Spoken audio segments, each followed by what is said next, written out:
In the constantly changing world of fundability, the big question is this: how are entrepreneurs and real estate investors like us, ones who want to grow our businesses and who are tired of paying for really expensive alternative lending, how do we tap into the most inexpensive money available and do it without the hassle of typical borrowing? That is the question, and this podcast will give you the answers. Welcome to the Get Fundable podcast with your host, Merrill Chandler. Welcome, everybody. Merrill Chandler, your host of the Get Fundable podcast. And I've got an exciting, really, this is like some mind-blowing stuff we're going to be talking about in this episode today. So when we get back, we will drop right into it. And we're going to be talking about UCC liens and how they can either bless or condemn your fundability for your business. So I'll see you in just a second. All right, welcome back. Merrill Chandler here, your host of the Get Fundable podcast. Today, we're talking about UCC liens. Now, UCC liens are either have huge misconceptions about them, or many borrowers, especially business borrowers, do not even know they exist. And so we're going to be doing a little deep dive into what the UCC actually is and how it applies, how it can actually harm your fundability, especially for your business. So let's get to it. First of all, what is the UCC? The UCC is it's called the Uniform Commercial Code. And by Uniform Commercial Code, it was actually not originally a law. It was designed by a conference, National Conference of Commissioners, who basically studied every single state's commercial code. And the commercial code is kind of an organic gathering of all the different, how do you treat sales? How do you treat commercial relationships? How do you treat inventory? It's all the rules and laws, the rules governing interstate and intrastate business dealings. So in 1952, the first conference was held of all the state commissioners who basically governed. The kind of think of it as the state attorneys. Not state attorneys general. Think of it as all of the Secretary of States and all of the Department of Corporations pulling out of their archives just all the little rules that everybody had been accumulating on their own. And then 1952, they wanted to make it uniform so that if State A was selling something to State B, they had the same kind of rules of conduct, the same protocols, the same what became ultimately statutes, and to a significant degree, today most of the states are nearly identical in this uniform commercial code. Now, this National Conference of Commissioners gather together and they update. Some things were so far out of date. Things were different parts of the what they call the code. The code was abolished in some reasons and updated in other areas, but ultimately the code became state law. It was like the background research for lawmakers to put into the state statutes, right? And so now the Uniform Commercial Code has been adopted in its near uniformity across all 50 states, territories, and possessions. There are a couple of American Samoa and Puerto Rico. American Samoa hasn't even adopted any of the commercial code, but there are significant parts in Puerto Rico where they haven't adopted it in its entirety. But of the continental United States, Alaska, and Hawaii, the vast majority are uniform. Now, why is this commercial code important to you, especially as an entrepreneur, as a small business owner, real estate investors, etc. Well, first of all, I want to talk about the two types of liens. The Uniform Commercial Code allow one business to put a lien against another business. Now, these liens come in all shapes and sizes, but there's two main types. There's a specific type of lien. Let's say a leasing company gives you equipment, specific equipment, and then they put a lien against that equipment if you fail to pay or the business fails, what we call default or bankruptcy, Chapter 11 bankruptcy for businesses. If you fail or default on that loan, then they can come and pick up that specific liened asset, in this case, equipment. But there's also what's called a blanket lien. And a blanket lien basically gets access, basically puts a lien on any assets you have as a company, as an entity, as an organization. Now, these blanket liens these blanket liens are usually used currently when someone has lent money. And so before we get into that, I want to bring up here, I'm going to share my screen, and I want to show you the 9 areas in which the UCC, before we get too deep into this, I want you to see the 9 areas that and for those of you who are listening, be sure and go to getfundablepodcast.com and for this episode, and you'll be able to see the documents that I'm sharing on the screen. But for those of you who are watching, I want you to be able to see exactly what we're looking at here. In 1952, the commercial code was released after 10 years of development. Now, take a look at this. ART stands for articles. So there are different articles, and there are general provisions. So it basically, that entire section, Article 1, is about definitions, rules of interpretation. I'm going to show you some of this stuff in a minute. I mean, you think this is like arcane knowledge. They're defining what a sale is. They're defining what a piece of inventory is. They're defining how you can have two different things in a package and how to define the two different things. I mean, it really is a kind of a nightmare. But Article 2 deals with sales, right? The sales of goods, and that a sale, they define sale. And then there's also in 2A, there's leases where you're leasing goods, etc. Article 3 is about negotiable instruments. These are promissory notes and drafts. Drafts are commercial paper, which we know as checks. And so it's the entire collection process is in bank deposits and collections is in Article 4. And so promissory notes and drafts is a check is literally a promise to pay, right? And so there are very precise rules of engagement with each one of these. 4A is funds transfers. That's transferring funds between banks. What are the rules of engagement between transferring funds? Number 5 is letters of credit. Now, this is where we get in with business lines of credit, and you can see how archaic the language is. Letter of credit simply means that I have the ability to draft against a certain amount, right? We call that write a check and do a deal, right? But the archaic language is all about letters of credit. That's what we call a credit line or even a credit card.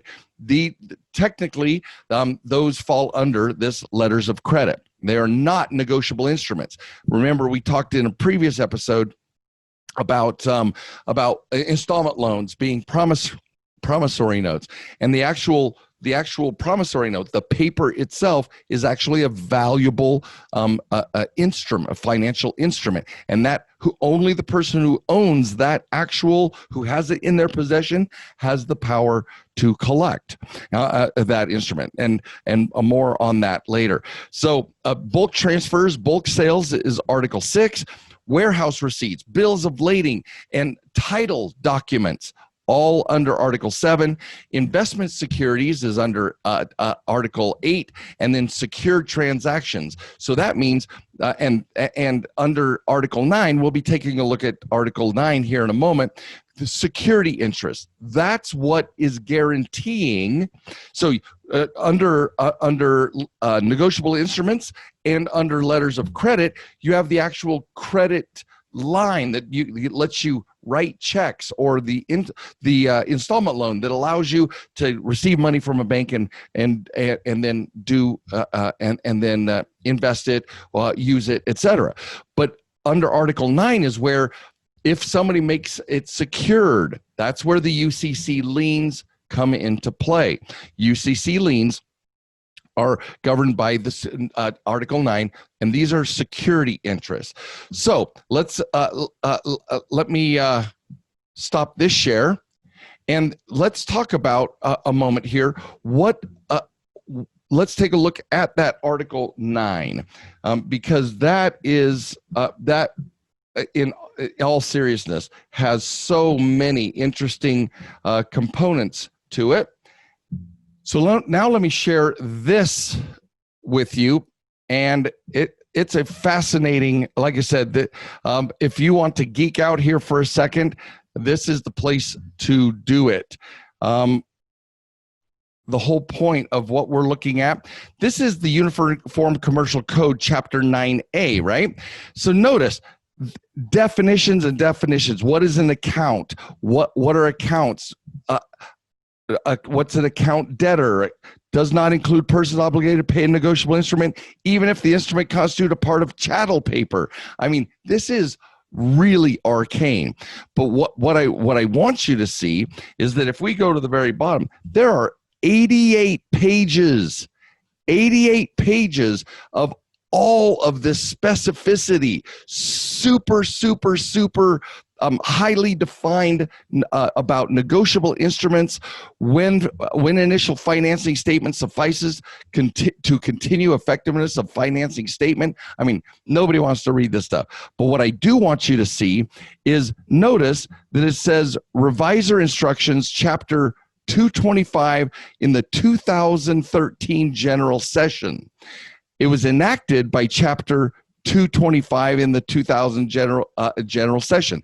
These are when that governing body making recommendations, how they are updating these across all 50 states. And so that's one of the things you can count on from us. There have been no general updates to the UCC since 2013 that deal with promissory notes, lines of credit, and secured instruments. So I stay on top of this because I am that geek. But notice, here's enacted Chapter 252 at the 2000 General Session, et cetera, et cetera. So I just wanted to show you that this is there is a lot going on behind the scenes of what constitutes credit, and what are the rules of engagement for promissory notes, separate from credit lines and credit cards, revolving accounts, separate from secured. All right, so let's I wanted to show you that because of how interesting it is to me. And there are 9 there's literally hundreds of pages for this Uniform Commercial Code. Now, what I do want you to understand is that there's something completely different about this. Let me pull up my documents here. First of all, we covered specific types. There's specific liens for liening a particular asset that has been lent to you or engaged, and blanket liens. Now, the UCC does not apply to real estate transactions, completely different. That's real estate code. It does not govern service contracts. That means between a service provider and a client and a customer. It's the sale or leasing of stuff or the lending of money, which is, if you think about it, the renting of an object. Okay, so renting your person to do a job for somebody else, which we call service contracts, or service provider providing services to a client, Those are not governed by the Uniform Commercial Code. Also, extensions of, but it does cover, of course, the extensions of credit. Now, one thing you need to understand about Uniform Commercial Code is that it's first in time, first in line. So if somebody puts a UCC filing, it's called filing a UCC1. That is the intent to lien assets. If they file a UCC1 on your business, let's call it a blanket, a lien, then they are the first ones. And if it's for $25,000, they get the first $25,000 of any of your assets in a sale or dissolution or a bankruptcy. Now, first in time, first in line. Think of it, many of you may be more familiar with a real estate lien. If you have a lien on your house, and there's a couple of different liens, there's several different liens, which we'll be covering in a different episode. But a real estate lien, if there's a lien on your property, you have to pay that off even before you pay the loan back. It is in triple first position. And by triple, that's like you don't pay it after the loan is paid back. A lien means that somebody engaged. Let's say it's a mechanics lien where somebody put in flooring on your fix and flip. And that flooring, they did work and services, and you did not pay that. They can put what's called a mechanics lien against that property. That mechanics lien, before it can be sold to another person, it has to be paid. So in closing, it has to be paid before it gets, before the loan is, and depending on the state, because mortgages and real estate are governed by state, it has to be paid before another party can take possession of that loan. Generally speaking, mortgages are by custom paid first, but a lien has to be paid before actual conveyance of title, before transfer of title can be paid. The exact same thing occurs on a UCC lien. If you sell that business, if there's a loan on the business, you pay off the loan, but you sell that business, the lien has to be paid before it transfers to a new owner, before possession of that business and title to that business is transferred. So we have to be aware, guys, that if we're going to get business lines of credit or business loans, most business credit cards do not add a lien for all tier 1, tier 2. I'm not even aware of tier 3 banks or credit unions and community banks that do that. But tier 1, I'm unaware of any tier 1 or tier 2 bank that puts a UCC lien for a credit card. Usually that's against, they're counting on you as a borrower individually, right? Even if it's strictly a business instrument.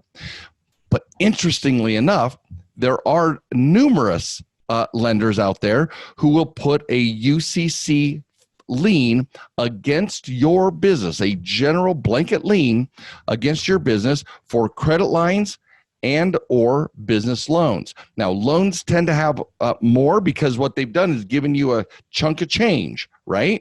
So if they gave you a $100,000 loan, you owe them $100,000, and so business loans may have a UCC filing, a UCC lien, because they delivered the entire amount. Some credit lines, if you have let's say you have a $25,000 business credit line, they will put a UCC lien for $25,000. But if you only, let's say you sell the business or it goes into default or bankruptcy and you only use $10,000, there's only a $10,000 balance, then the language of the UCC filing is up to $25,000. So let's take a look at a couple of those lenders. SBA, $25,000, any small business administration backed loan, anything of $25,000 or higher gets a blanket UCC lien. Just know this. We've had clients call in, they've gotten an EIDL loan. And the EIDL loan, if it was over $25,000, it literally says in the paperwork that a lien will be placed against it. Now, because we have so many clients who are interested in getting 2, 3, 4, 500,000 of $500,000 in credit, then we help our clients vet banks that do not use a UCC filing, or we find out what that limit is. So just a warning, SBA universally, absolutely will put a lien on any loans that are backed by them, because they want for $25,000 or more. Now, every other bank, you need to vet them. And if you're in our mastermind, Momentum Mastermind, we actually go through and show you and work together on vetting these banks and asking the 26 questions that help you understand which banks you want to work with. But here's what's fascinating, that as I said, the EIDL loans through the whole coronavirus and the pandemic, many of our clients only took up to $24,000 of whatever was offered them, so that it would not first in time, first in line with these UCC liens, so that it wouldn't interrupt their opportunities to go out and get other financing from other businesses. You with me here? If you have a lien, the danger of a lien and why it's not good to have a UCC lien on your business credit reports or held against your property is because they are going to create you're basically telling other lenders, don't lend to me because these guys are first. They're going to get the first $25,000 in our assets, and nobody wants to be second, third, fourth, or fifth, right? So, if you're going to be vetting banks, if you're going to be asking, it is vital to find out what their UCC lien policy is, and it will be executed per the UCC guidelines and the statutes of your state. But right now, here's a couple of things that we have done for some of our clients, is that if you have a UCC filing, or you find a bank that you want to work with, but they have a UCC filing of 50 grand or 25 grand, then you add those to the end of your 3, 4, 5, 6 banks. So the very last one that you get is the one with the UCC filing. Following me here? If we've got some banks that you want to work with, but they have a UCC filing policy of 25, 30, 50, some go as high as $50,000.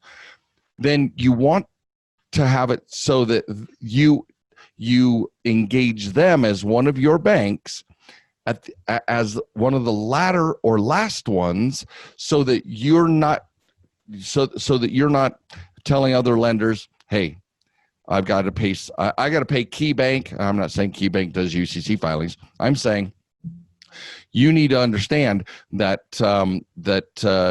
let's say Key Bank puts a lien on. They may be the last bank you engage, but they're the first one to get paid. So always if you're going to work with banks that file UCC filings, UCC liens, make sure that they're one of your latter banks that you adopt. Now, let's take a look at the last thing I want to look at here is I'm going to share my screen again for those of you who are watching the video. If you aren't watching the video and you're listening, be sure to go to getfundablepodcast.com for this link and look at because we put the graphics into the blog. So here, let's look at the entire desktop this time. So I'm going to show just the pages because this has lots of information about my company. But here, notice this is the Experian BCR, Business Credit Report, as of the end of last year. Notice down here that payment trade lines and UCC filings. Are you with me? It's actually calling out the UCC filings, and it says bankruptcies, liens, judgments, collections, right? We want to know notice there are 0 UCC filings in this area. That is telling us that nothing is being reported there. Well, let's take a look at Equifax. Now, I know that there are no UCC filings, but I'm just telling you where to find them. Now, here is the Equifax version, and you're looking at right here, liens, filed and open, released, none reported. So we have none reported over here, but this is where you're going to find it. And notice that is my 3rd page down, right? This is the 3rd page down. And then finally, where you're going to find it on Dun & Bradstreet credit report. Now, and remember, you guys, every one of these credit reports, they update their look and feel almost quarterly. So I'm showing you as of the time of this podcast. By the time it's publishing, these are how these business credit reports look. Do look under it's likely it's going to be in the same area, but notice down here, public filings, no public filings available for this company. So every one of these three, these are the 3 major business credit reports. And I've showed you and told you, for those of you who are listening, where to find these they're known as public filings on Dun & Bradstreet. It's known as a lien on Equifax, and it's referred to on Experian as a UCC filing. The word lien isn't even used, even though technically that's the type of instrument that's being evaluated or being used, right? So finally, guys, these liens are completely different than anything else that you negative credit.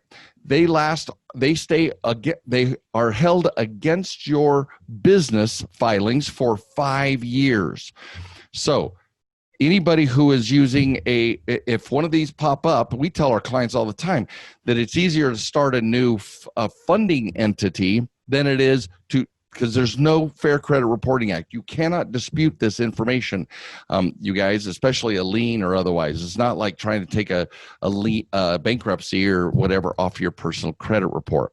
So now, the final thing that I want to cover here lasts for 5 years, but when you have retired it, if you have closed, remember there's a terminus date for all business credit lines, and that credit line is when it turns into an installment loan to make monthly payments until it's down to 0. The second that credit line is paid off, or the second any of your business loans are paid off, you need to then file what's called a UCC3. So a UCC1 is putting a lien against your business assets, either specific or blanket. And a UCC3 is to file that the obligation or commitment has been removed from your, is terminated. You're no longer, you've paid it off, and you are requesting the removal of the lien from your business credit reports, as well as from or you file it with the state. And then the documentation that says it's been removed, you then forward to your business credit reports so that they ensure removing that lien from your business credit. Guys, I know this episode highly detailed about a very, very specific thing. We just had our 100th podcast, and starting this next century of podcasts, right? The next 100 podcasts, we're going to be tightening up even more and more the very things that to help you in every deep dive that you need to do. Now, be sure, if you'd like to kind of the fast track all of this, go to getfundablebootcamp.com and join me. Get on the path to of fundability, and let's do this together. But if you're committed to the podcast variation of this, I promise to be delivering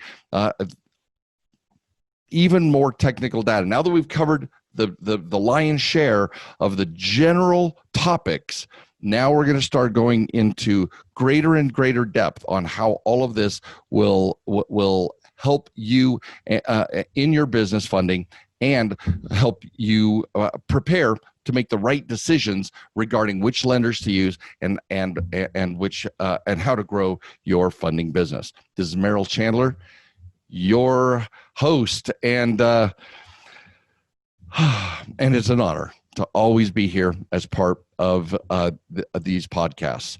I will see you on the inside. Thank you for listening to the Get Fundable podcast. Please leave comments because Merrill would love to read about your aha moments from this episode. And be sure to visit getfundable.com to read our blog, get important links, join our community, and much, much more, like ordering Merrill's tell-all book that is changing the world, The New F Word. And you got to tell your friends about this podcast because we want them to get fundable too.